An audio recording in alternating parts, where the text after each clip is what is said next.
In September of 2013, a couple in Spain reported their 12-year-old daughter missing. Just hours later, her lifeless body was found by a quiet road outside of Santiago de Compostela. But what stunned the world wasn't just the tragedy, it was who was behind it. Asunta Feng Yang was born in China in 2001. At just 9 months old, she was adopted by Rosario Porto and Alfonso Basterra, a well-known couple from Galicia, Spain.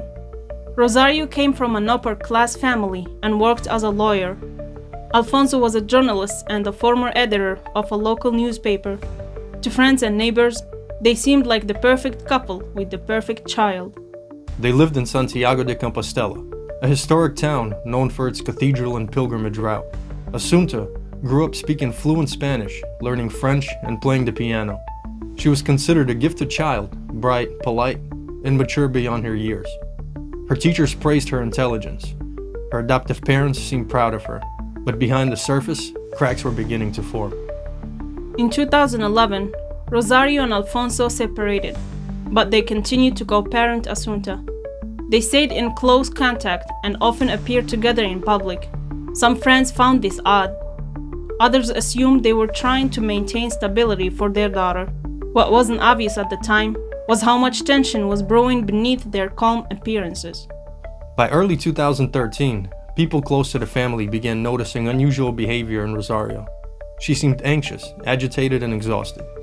At the same time, Asunta began missing school and told a teacher that she was being drugged. In May, she confided in her godmother that her mother had been given her white powder that made her feel sleepy, but nothing was done. That summer, the family rented a country house in Teo, a rural area about 20 minutes outside the city. It was peaceful, surrounded by trees and silence.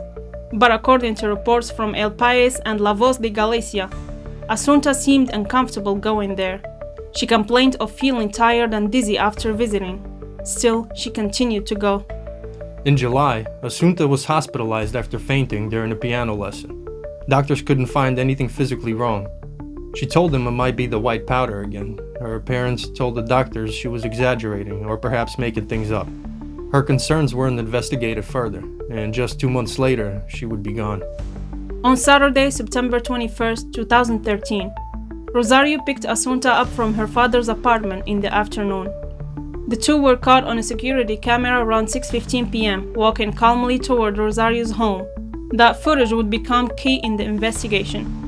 Just a few hours later, around 10:15 p.m., Rosario called the police to report that Asunta had vanished.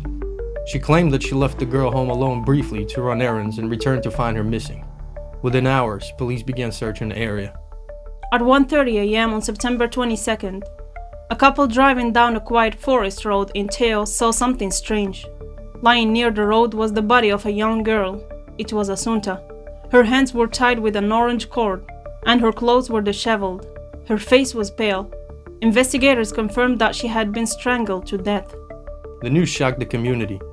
A well-known girl from a respected family, murdered and left on a country road. It made national headlines. But the most disturbing part was still to come, because almost immediately, suspicion turned towards the people who were supposed to love her the most.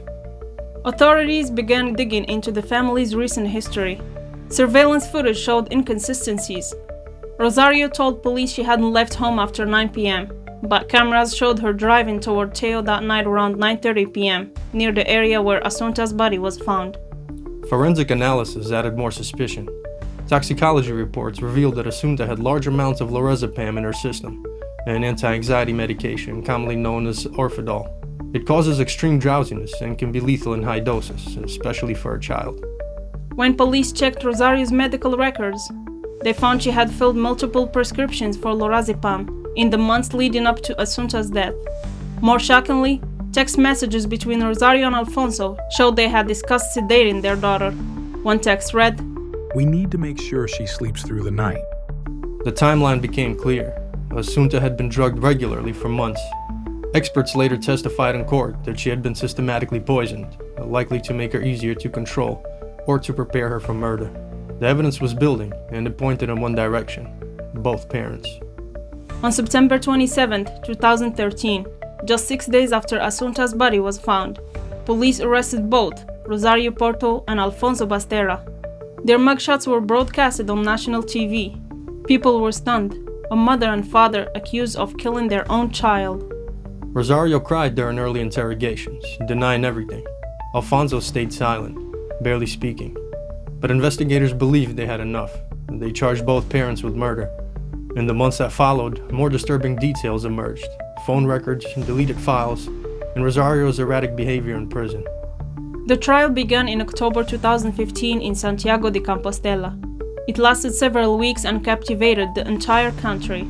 Journalists filled the courtroom. The prosecution laid out a chilling timeline. Rosario and Alfonso planned their daughter's death, sedated her, and left her body in the woods. The defense tried to argue that Rosario had a mental breakdown and Alfonso had no part in the crime. But the jury didn't buy it.